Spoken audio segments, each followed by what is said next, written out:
em coro, quer dizer, não podia pegar, digamos, no breviário e ir para o quarto e rezar as matinas, as laudas, tudo. Também temos de dizer a parte negativa.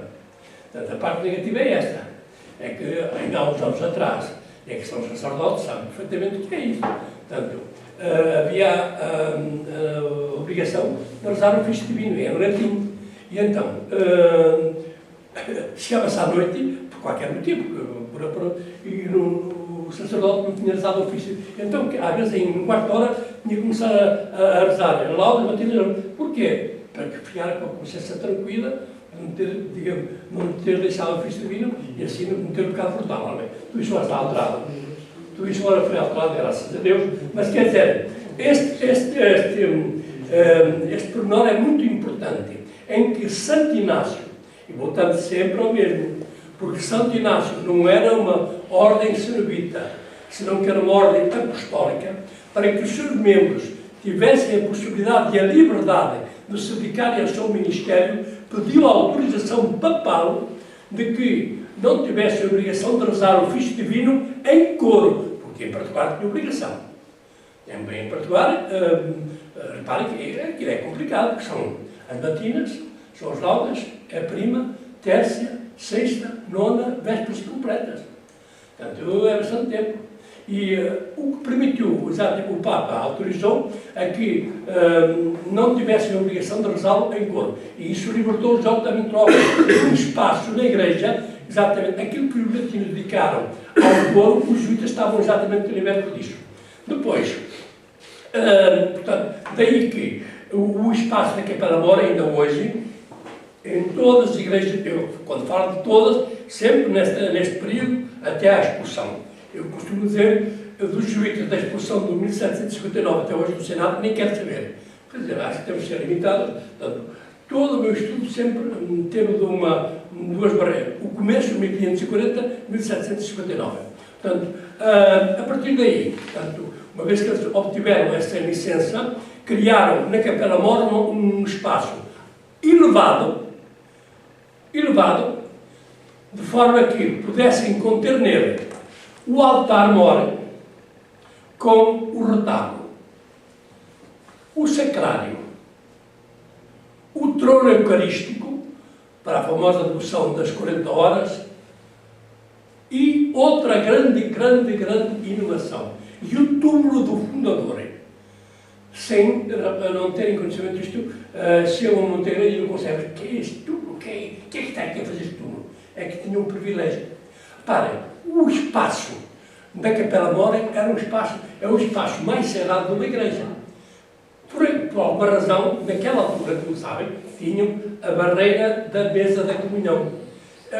Eu tenho muita pena, reparem, que a igreja, e talvez aqui os arquitetos não souberam dar a sua conta parte, os arquitetos não souberam aconselhar a igreja dentro desta renovação, em vez de a adequação litúrgica, os comunitários estão falando, como é que não soube dar resposta artística tanto a certas estruturas. A mesa da comunhão era lindíssima. Por que é que destruíram a mesa da comunhão? Por que é que destruíram? A mesa da comunhão aquela mesa era uma barreira, quer dizer, era uma barreira porque é claro, na arquitetura há barreiras que limitam espaços e que dizem, isto é Capela Mor, isto é o transepto, isto é a nave. E o que depois reparem, e na nave não é assim pela balda, havia homens e mulheres. Tudo isto foi ordenado. Porquê que tudo isso se alterou? Porquê que se alterou? Como há uma coisa, uma alteração que nunca hei de morrer, e católico que sou, apostólico e romano, mas nunca ninguém me convencerá, porquê que desativaram os tronos eucarísticos? Porquê? Uma estrutura tão bela. Porque, quer dizer, é ridículo. Eu acho que o Papa Francisco dizia, acho ridículo. Mantém-se a exposição em cima do altar. É um erro. Para mim é um erro. O altar é para o sacrifício. E então, há uma estrutura nas nossas igrejas, estou a falar das nossas igrejas portuguesas, que é do trono, e a custódia era em cima, e agora não. Porque isto é ostentação, e agora coloca-se, eu vejo, das igrejas, a custódia em cima do altar. Não, o altar é para a celebração eucarística. Pois, até porque comigo Diga lá, Sr. Padre, algo que passa. já porque muitas vezes as custódias eram feitas nas proporções próprias para poderem ser vista a hóstia sagrada, e hoje faz-se nas custódias que a gente não vê Jesus, tem que pôr umas lanternas em cima do altar, que é para se ver ali alguma coisa, e às vezes esses tronos, pela iluminação natural que tinham pelas velas, a gente, era ascensional, a gente da altura percebia, estava ali e fixava. Agora não, a gente perde um bocadinho olhar. Olha, Sr. Padre, olha. Mas também alguns trabalhei muito porque me dediquei, tudo o que eu faço me dedico, me dá no meu coração. E dos trabalhos, para além dos trabalhos, as teses, mestrado, doutoramento que eu fiz, o trabalho que me deu, um dos que me deu mais gosto, e que é citado praticamente, primeiro no Porto, não era sempre, talvez para fazer os alunos do mestrado, do doutoramento, era um trabalho que eu publiquei, está publicado, mas para o trono eucarístico português. O trono eucarístico português. Num congresso de Coimbra, há um catedrático de Valladolid, que era especialista, que era o González, que é uma história de arte muito importante. Ele explicou exatamente sobre o retábulo espanhol. Não, o retábulo em geral. E depois ele disse, mas há uma coisa, o retábulo eucarístico português tem umas características especiais, aqueles degrauzinhos, todo o conjunto. E eu, dentro da minha inocência, estava a começar, era assistente, assim. E porquê, professor? Não sei, estudai em vós, e se estudai em vós, eu estudei. Portanto, estudei a gênese, as formas, fui buscar porque que nós temos aquela estrutura escanulada, a todas as escadas, desde as mastabas, as escadas, digamos, da arquitetura chinesa, tudo que é escanulado. Pois então, elaborei um trabalho que praticamente penso que é um trabalho bem feito. E, repare, certamente que isto é uma característica nossa, portuguesa. Não há, nem sequer na Espanha, que há a devoção das 40 horas, portanto, há os relevos que lá em Portugal para esta devoção. Vai, menina. O trono eucarístico, quantos degraus? Ora bem, exato, muito bem. Obrigou-me a mim, ora bem. Não há um número certo. Mas há o 7 é exatamente. Mas depois, sabe, o historiador da arte tem que buscar algo. Então, às vezes, encontramos um texto de apoio, outra vez não encontramos. Encontrei um sermão de um tal Marciana, portanto, onde exatamente ia descabrendo o sentido e o simbolismo. O primeiro degrau é assim, reparem, esta é tudo que seja subir é um caminho, há dificuldade. Então sobe-se do mais difícil para o menos difícil. E então, é a oração, é a humildade, é a perseverança, portanto, está a ver, há um sermão onde exatamente eu publico, portanto, os textos, fundamental, onde nos indica exatamente o caminho que a alma tem que percorrer para chegar até Deus. Portanto, normalmente não há um número fixo. 7 é o número mais perfeito. Bom, mais alguma dificuldade aqui? Eu peço desculpa, mas eu sou muito ignorante esta questão da devoção das 40 horas, o que é? Eu não sei o que é. Ora bem, não me meta por aí, porque tu está perdido. Ora bem, discute-se quem é que introduziu em Portugal, portanto, a devoção às 40 horas. Na minha opinião, foram os jesuítas. Há muita coisa que ficou hoje por dizer, os jesuítas. E nasce talvez num colégio italiano em Macerata, na zona exatamente do oriental, e essa devoção que era, estava ligada ao carnaval. Enquanto, por exemplo, o carnaval era uma época de folia, portanto, onde havia sempre, naquela época, na época do século XVII, era a época da folia e o pecado. Então, para fugir do pecado dessa folia, os cristãos deviam ir à igreja. E aí, então, durante 13 dias, as 40 horas são os 3 dias de carnaval, portanto, onde o Santíssimo estava exposto. Portanto, mas repare, isto depois da igreja, foi quando deu origem ao trono eucarístico. É claro que a igreja tinha que usar, há muitas formas de atrair as pessoas. Portanto, a cor, uma estrutura espetacular. Então, a estrutura espetacular de um retábulo com um trono eucarístico, com 1000 velas, com 1000 flores, com 1000 o incenso, tudo isto criava um ambiente que, mesmo aqueles que andavam na folia, entravam. Depois havia, também tem um trabalho sobre isso, sobre as 40 horas. E havia logo um pano, o famoso pano de raso, que se colocava nas igrejas, para que as pessoas passavam na rua, sabiam que aí havia uma adoração. E depois, atenção, não podemos confundir de raça. É aquele pano de lá, Bordado. que é verdade, exato, é isso. Ora bem, e aquilo era muito rigoroso, porque a maior parte das padres é do. E depois é uma pena, tem muita pena dizer aos senhores padres, que há muitos senhores padres que devem ser coisas que não sabem. Agora, por exemplo, se eu autorizar castiçais, aqueles castiçais das 40 horas, castiçais grandes, ninguém faz um castiçal enorme deste tamanho para colocar no altar, eram exatamente às 40 horas, que se colocavam à entrada, ao meio e junto ao altar. Portanto, para criar tal ambiente magnificente nesta cerimónia das 40 horas. E depois, a esta devoção das 40 horas surgiu outra parecida, mas diferente, o Laus Perene. O Laus Perene que é exatamente, reparem, o Laus Perene é a adoração do Santíssimo, mas que só é possível, digamos, conseguir, porque isto vem, em Roma sempre, a igreja também é centralizada, como se tivesse, só é possível ter Laus Perene numa cidade que tenha tal número de igrejas que consiga exatamente a capacidade de ter o Santíssimo exposto todos os dias do ano. Tinha que haver 360 igrejas, porque cada dia passava de uma vez para outra. É difícil.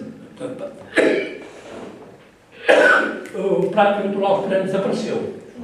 O que se mantém em alguma diocese, em Braga, já agora se forem a Braga, no tempo da Quaresma, na Quaresma, em Braga, cada dia da Quaresma, não é cada domingo, cada dia da Quaresma, há uma exposição do Santíssimo, feita de forma, digamos, exuberante, em cada uma das igrejas.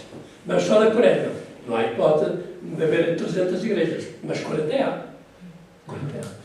Professor, já agora, se me permite, no início apresentou-se como sendo do Sabugal, eu trabalho na Câmara de Almeida, e tenho morado a Iris e conheço mais ou menos aquela zona. Na Diocese da Guarda, ao Sagrado Laus Perene, em todas as paróquias, Exato. Não sei se passa outras mas às vezes já se está agora, dá-se o nome. Exato. O Sagrado Laus Perene depois passou de, digamos, como um nome mais distrito. Mas em si, rigorosamente, quando se instituiu esta prática devocional, supunha que a cidade que obtinha essa autorização de Roma tinha 300 igrejas, de forma a ter uma exposição diariamente. Isso acontece nas diversas paróquias, vão usar. Bom, isto, portanto, em relação à Capela Mor. Mas agora, eu queria chamar também a atenção para o problema da presença do túmulo do fundador. Portanto, o túmulo do fundador, porque o fundador, num colégio jesuíta, era peça fundamental. Não esqueçamos que o ensino dos jesuítas era gratuito. Ao contrário do que muitas vezes, dinheiro, o ensino era gratuito. E só podiam assegurar a gratuidade do ensino se houvesse por trás de cada colégio um mecenas muito rico. Muito rico. Portanto, no colégio que eu estudei, portanto, todos os grandes benfeitores, depois, sabe, tinham um benfeitor que, além de um contributo monetário, dava quintas. Portanto, o colégio de São Lourenço, por exemplo, praticamente todas as igrejas da Corda do Minho, todos os monumentos vinham parar no colégio de São Lourenço. É bom? Não, isto não é correto, mas era assim. Era a única forma. Deus...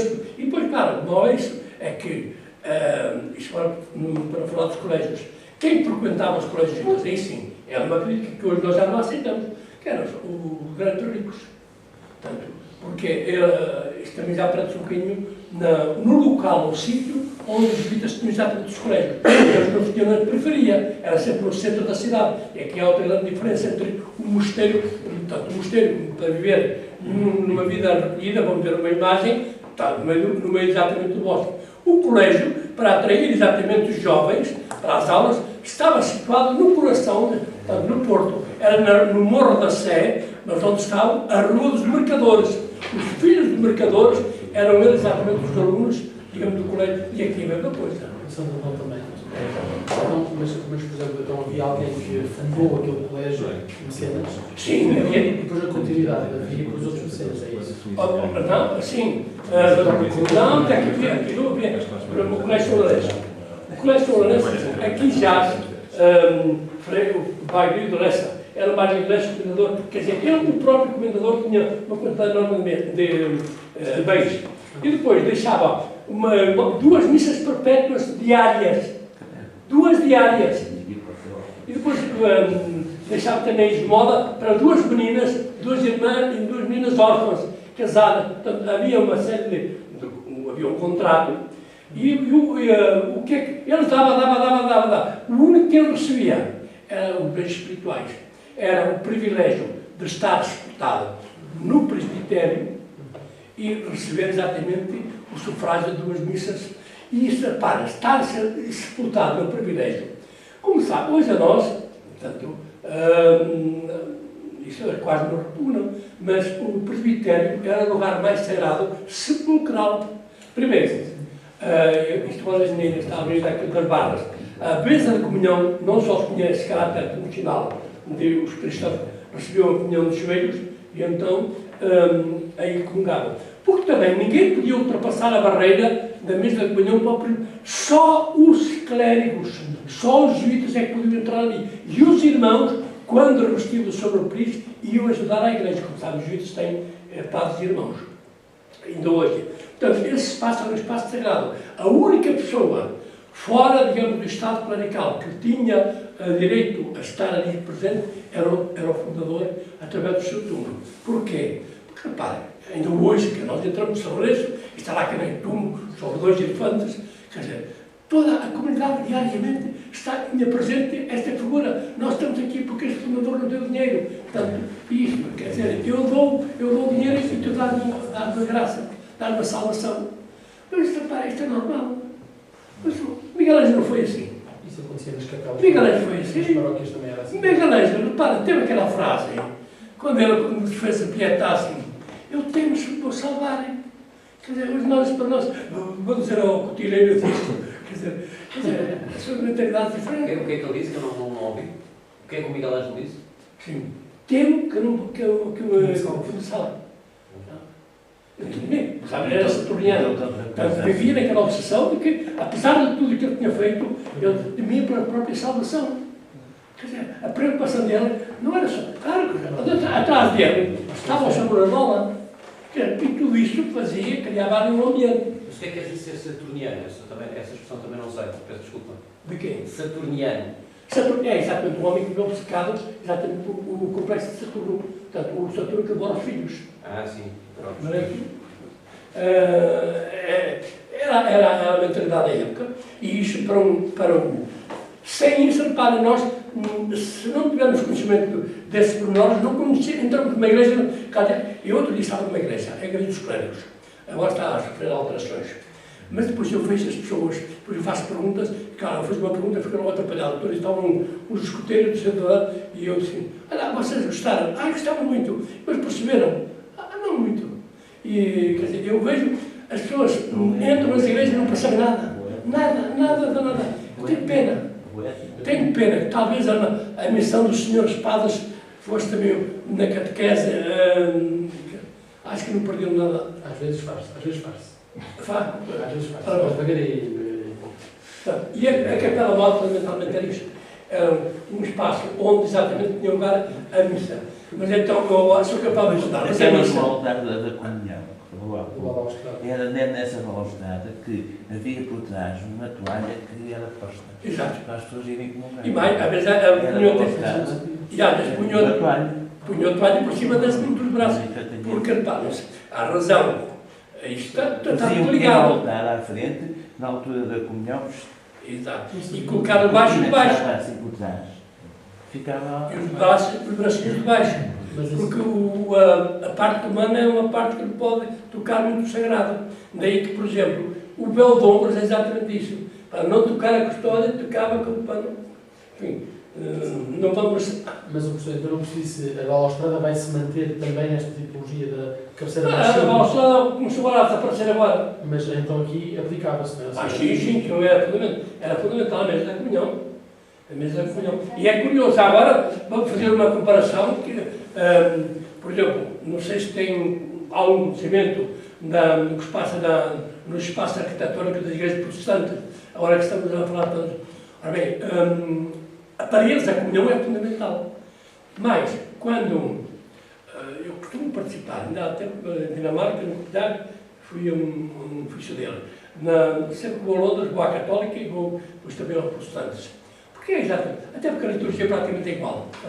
Enquanto a comunhão, como sabem, há uma grande diferença. Enquanto o sacerdote católico diz, isto é o meu corpo, ele diz, isto significa. Exatamente. Ora bem, portanto, a translação não existe. Bom, mas o resto, eles dão um dos momentos, se não o momento mais importante, é exatamente a comunhão. Então, todos saem dos seus bancos, vão à comunhão e depois eles comungam, como sabem, e isto, a igreja aí recebeu também, foi um exemplo deles, a comunhão, eles sempre, a comunhão sobre duas espécies. Coisa que nós aqui na Católica ainda é só em caso restaurativo. O que é mais perfeito? Porque se há a transição do pão no vinho, do pão no corpo e do vinho no sangue, porque é que depois se há a comunhão só ficou uma parte? Mas enfim, não se está aqui. Eu acho que é a questão da salvaguarda, não é? Pois, Mas se sobrar, oferecemos lá todos um bocadinho diferente. pois. Mas eles continuam-se a dar-se. Ora bem, vamos entrar, não podemos entrar por esses caminhos, senão... É melhor que há quem gosta de Eles parece falar, mas está aqui. E agora, dados vindo aos meninos na comunidade, os problemas que isso causa. Iniciamos algo mesmo.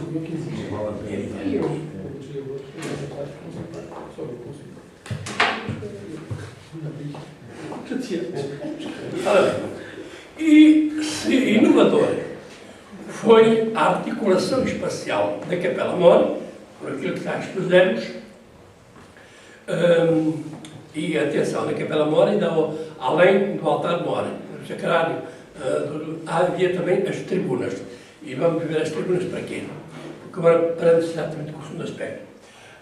A grande inovação dos jesuítas numa igreja é exatamente, de acordo com o seu carisma de uma ordem apostólica, as igrejas dos jesuítas na mentalidade de Santo Inácio e dos seus fundadores deviam ser igrejas da pregação.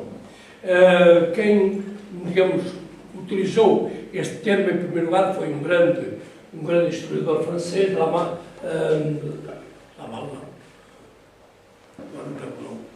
Ora bem, é a igreja da Parole. Quer dizer, enquanto as igrejas é para a celebração da Eucaristia, para os jesuítas, então não havia Eucaristia, havia, mas era secundária. O importante de uma igreja jesuíta nos séculos XVI, XVII e XVIII não era a Eucaristia, era o sermão. O sermão, daí que todo o espaço estava configurado em vista exatamente ao sermão. Primeiro, o sermão. Como é que estavam as pessoas dispostas exatamente em relação para a audição do sermão? Primeiro, a comunidade.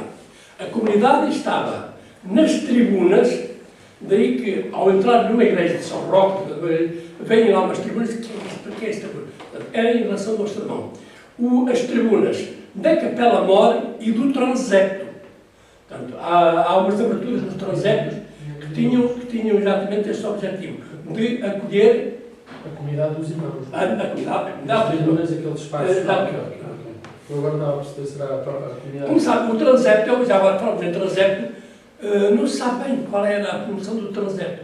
E os jesuítas, não sei, então eu vou falar uma autoridade. Então abriam aberturas, umas tribunas, e a partir daí a comunidade, portanto, assistia exatamente ao sermão.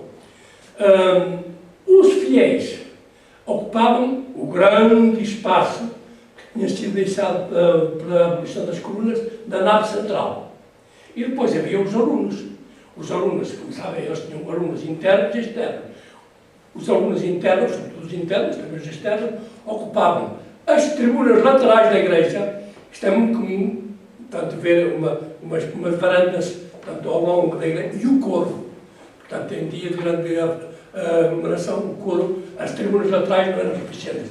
E é exatamente. E então estava a igreja disposta, mas faltava um elemento fundamental, que é o púlpito.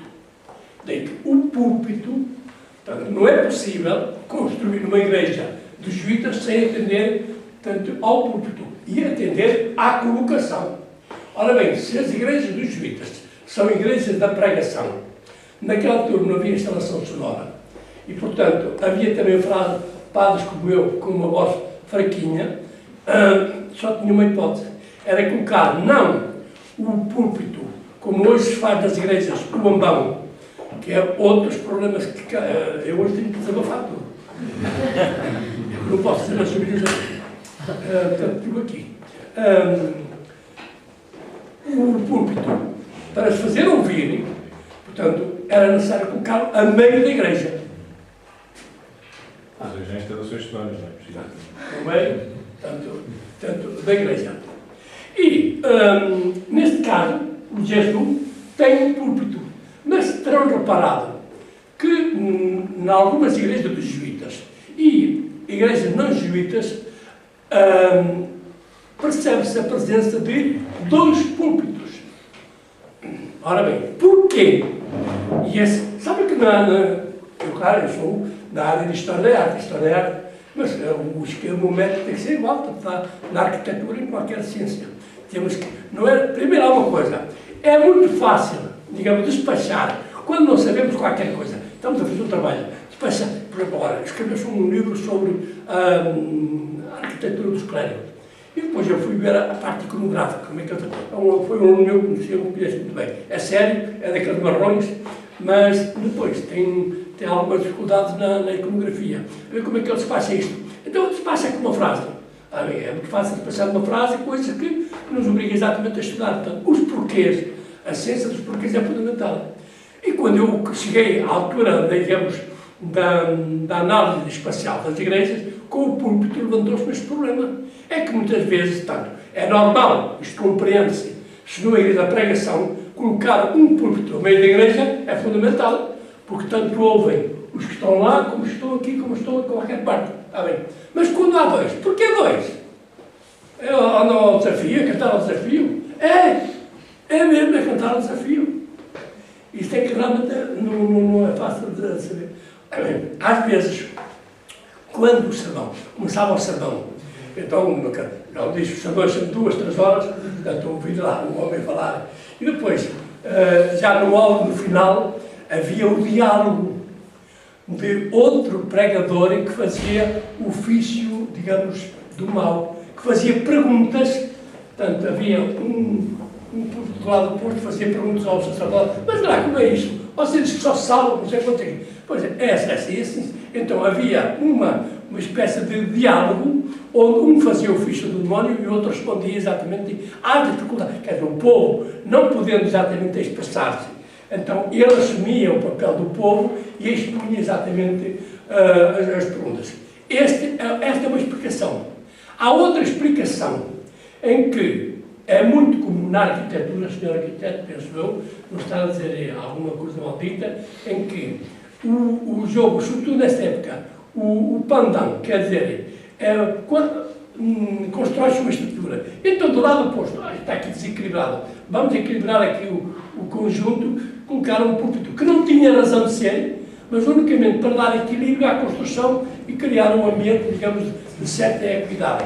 Púlpito de um lado, púlpito do outro. Enquanto um tinha escadas e estava escavado na estrutura moral e o sacerdote tinha entrada, o outro não, unicamente servia para dar a tal venustas ao espaço sagrado. Estas são as 2 hipóteses, digamos, e já agora a propósito de púlpitos.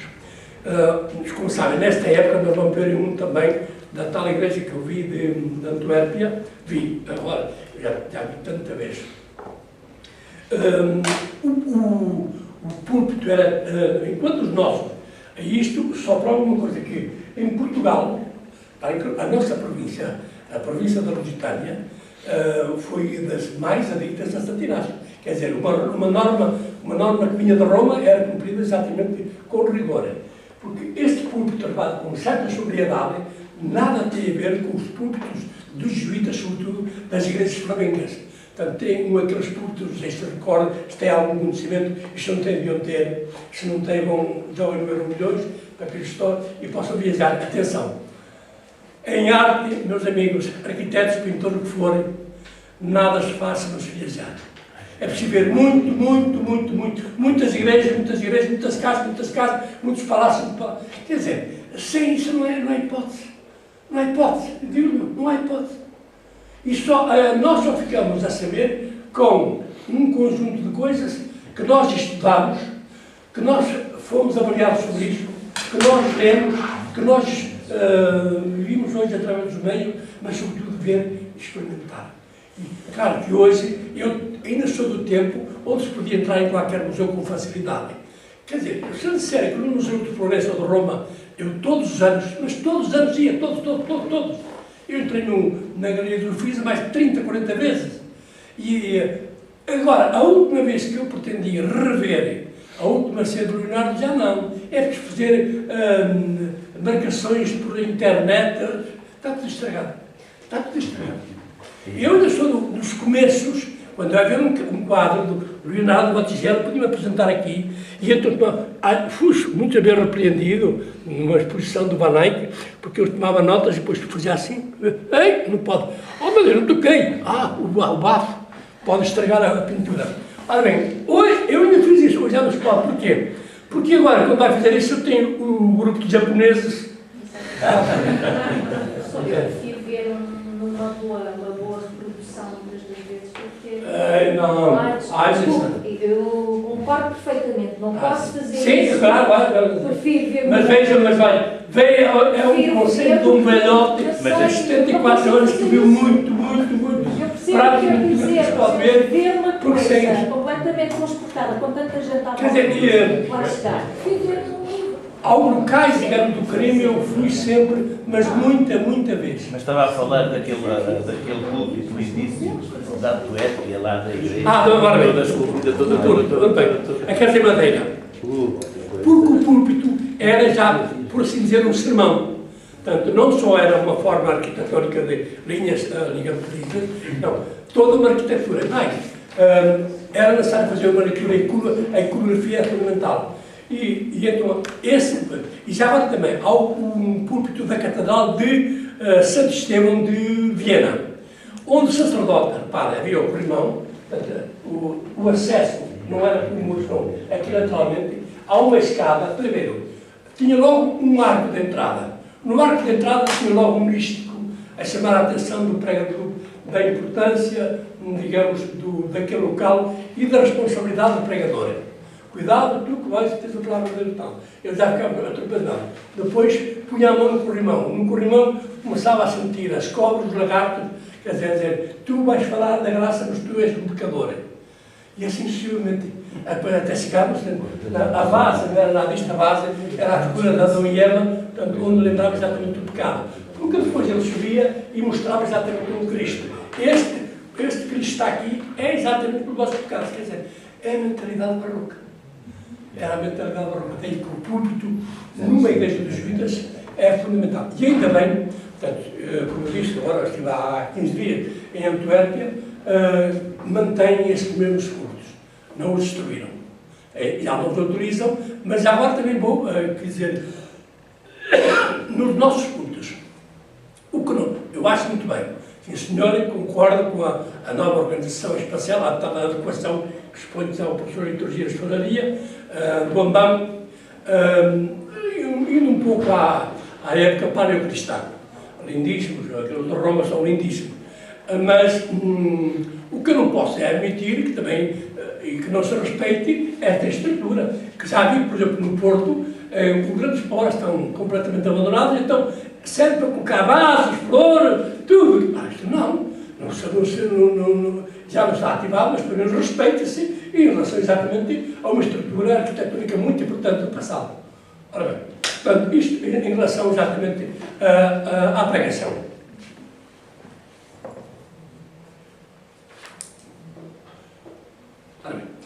E, relacionado com o tema da pregação, numa igreja dos jesuítas, vão exatamente notar o quê?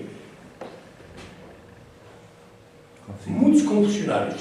O confessionário, como sabe hoje, não sei porquê, é o andar dos tempos, o sacramento antigamente chamava-se da confissão, da penitência, agora chama-se de uma forma mais reconciliação. O certo é que está numa certa decadência. As pessoas quase não se confessam, portanto, não vamos estar por aí. O certo é que naquela altura esse elemento era fundamental. Porquê? De nada valia o padre falar de uma forma, digamos, espetacular, majestosa, se depois não conseguisse a conversão. Portanto, o objetivo da palavra de Deus era exatamente aqueles que iam com a consciência do pecado não se arrependessem, e não bastava arrepender-se, era preciso depois daqui de ouvirem passar exatamente pelo crivo exatamente da penitência. Daí que numa igreja dos jesuítas é fundamental a presença dos confessionários. Portanto, ou como um elemento móvel, aliás, como sabem, os padres sabem bem disso, começou por ser o confessionário um elemento móvel em madeira, que alguns exemplares nem se encontram por aí, ou então exatamente cavados, portanto, neste do muro, com um crivo, porque há uma separação entre o confessor, exatamente, a pessoa que se confessa. Portanto, o confessionário, portanto, é um elemento fundamental. Daí que dá à Igreja um aspecto, digamos, de Igreja da palavra, com exatamente a penitência. Para vós, portanto, arquitetos que examinais as estruturas, havia um problema, portanto, é a acústica.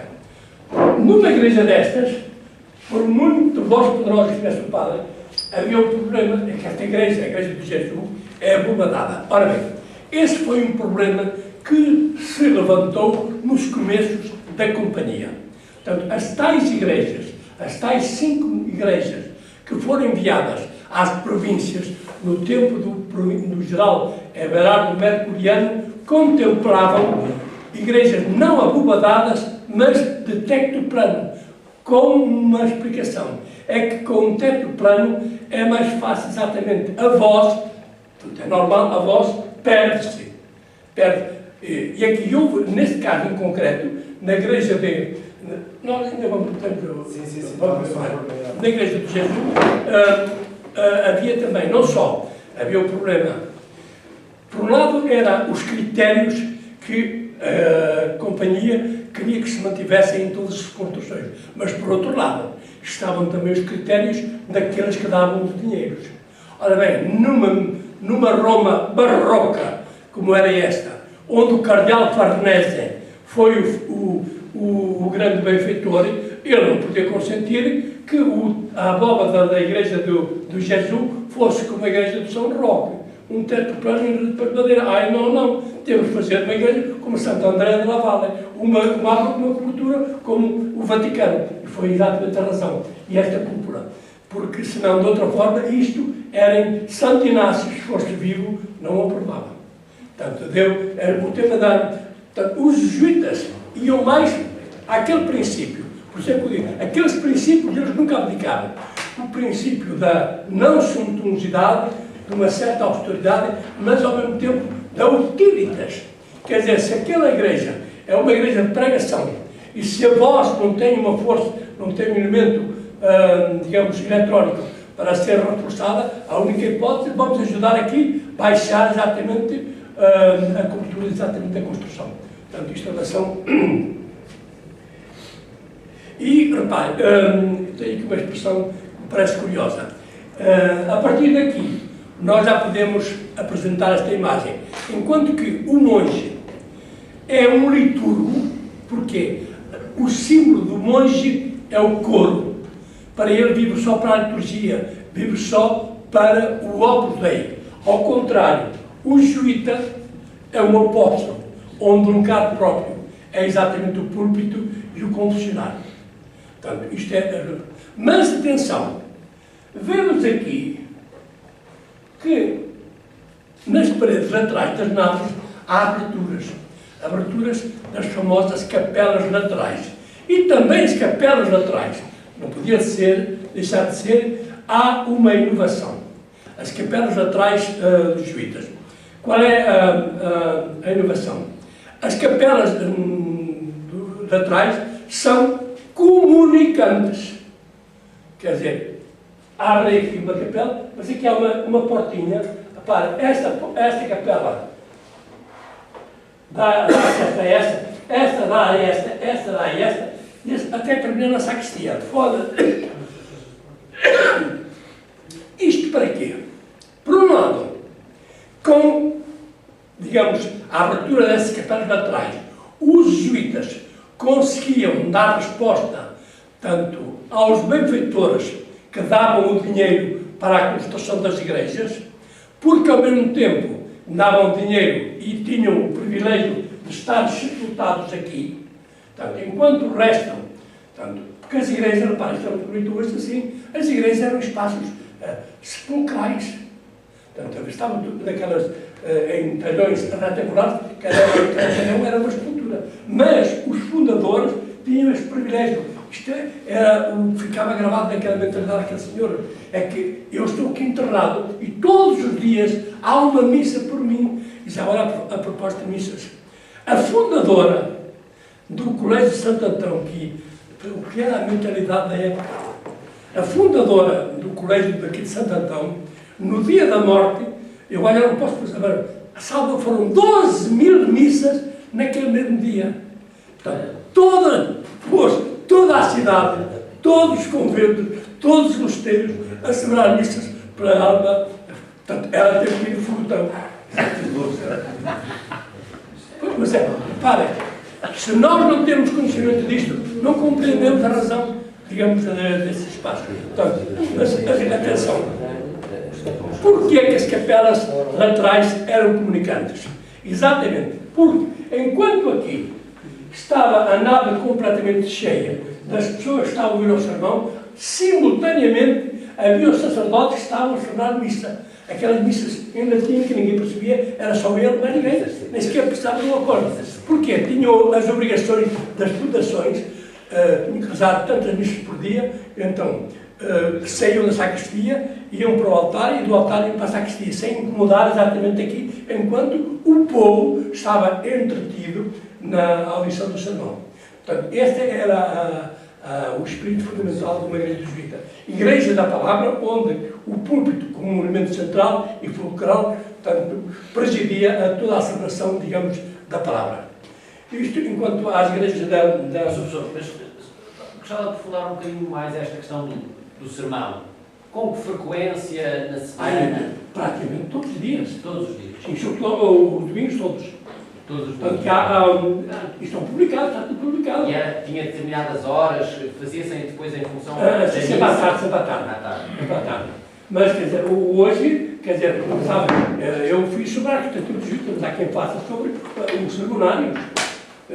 Aí há um papel, bibliotecas. Depois, a seguir ao sermão, eram as confissões. As confissões. E qual era a correlação disso com as missas? Nenhuma? Tinha alguma? Nada em absoluto. Para começar, a missa era particular, era de dizer latim, nada. Mesmo aqui, quando, é do meu tempo ainda, eu tinha missa de latim, mesmo quando eu já não via nas paróquias, na diocese, a missa era em latim, o padre estava lá no altar, as pessoas estavam atentas, se o missal passava do lado da epístola para o Evangelho, quando tocava a campainha, ainda hoje, eu vejo algumas igrejas, enquanto a consagração, portanto, o da consagração, quem toca a campainha, há uma igreja que tem um toque muito engraçado. Primeiro, quando o sacerdote levanta a hóstia, pum, e depois, pum. Portanto, isto para quê? No trabalho que publiquei, das 40 horas, está exatamente isto. Porque houve uma altura em que as pessoas não comungavam. Para eles a missa era só o momento da elevação da hóstia. Daí que a elevação da hóstia havia momentos, e fatos, estamos na época medieval, atenção, barrocoado. O sacerdote estava horas com isto.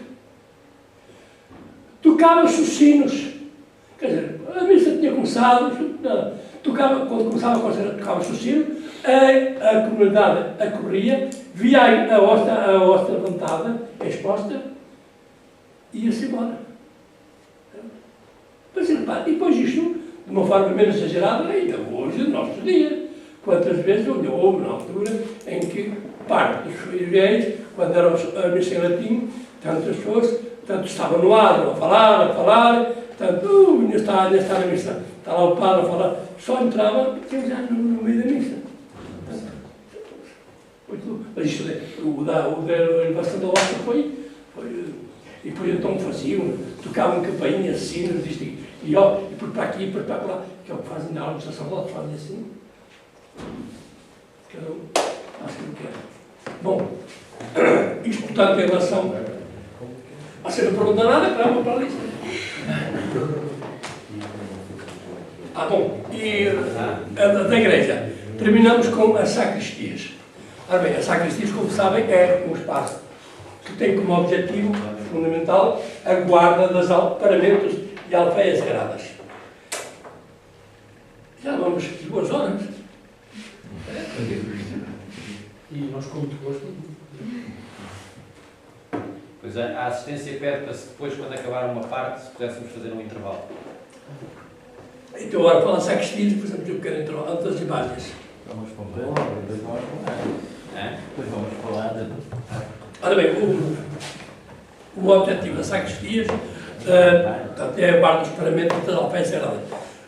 Nunca podia ir embora sem falar de uma pessoa que já terão ouvido falar, mas estou certo que não lhe deram a importância que ela tem.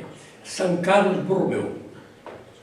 Ora bem, São Carlos Borromeu foi a primeira pessoa que deu importância à sacristia. Bom, como sabem, a primeira não.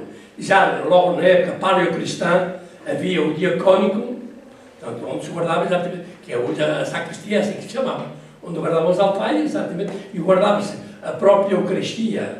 Portanto, as pessoas, a Eucaristia estava presente no momento da consagração, e depois as pessoas que não tinham vindo à igreja por motivo de doença, guardava-se a Eucaristia numa pomba, nem mesmo uma pomba de prata que há por aí nos antiquários, na sacristia, para depois poder levar em procissão exatamente aos doentes. Bom, mas quem fala da sacristia propriamente dita, como um elemento estrutural e espacial dentro da estrutura da igreja, é o Carlos Borromeu. E as sacristias, é preciso dizer, primeiro, havia 2 hipóteses. Ou se colocava transversal ao eixo exatamente da igreja, como aqui, o Santo Antão. Portanto, a igreja de hoje, do Hospital Santo Antão, era a sacristia. Aquilo que chamam igreja era uma simples sacristia. A igreja, volto a repetir, a igreja do atual Hospital Santo Antão, ou São José, para vós é São José, era uma sacristia, era a sacristia que estava transversal exatamente ao eixo, digamos, da igreja. Outra forma, e talvez a mais usual, era colocar a sacristia ou sacristias, que era mais comum, laterais, ou seja, perpendicular, portanto, laterais à nave central. Uma do lado direito e outra do lado esquerdo. Já do lado, atenção, é muito importante ter em conta, nesta altura, hoje já não, isto, tudo o que está aqui, é mais importante do que tudo o que está aqui. Por uma razão antiga. Deste lado, era o que chamávamos, não, em liturgia não há lado direito e lado esquerdo. Há epístola e evangelho. Como sabem, a epístola é a proclamação da carta de Dom Paulo, da de São Paulo, de São Pedro, São Tiago, que foi, mas deste lado era a proclamação do evangelho, porque nos tempos, quando vocês ainda não eram nascidos, não andavam lá pelas Índias, a missa era em latim, e o sacerdote, portanto, começava ao centro, mas depois subia e dirigia-se a este lado. E nem se pode dizer esquerda, porque se eu estou assim, é esquerda, mas se estiver assim, já é direita. Portanto, por isso é que sempre incorno, em latim, incorno epístola, incorno evangelho. Assim não vai dificuldade. Se lado direito, lado esquerdo, é sempre uma dificuldade.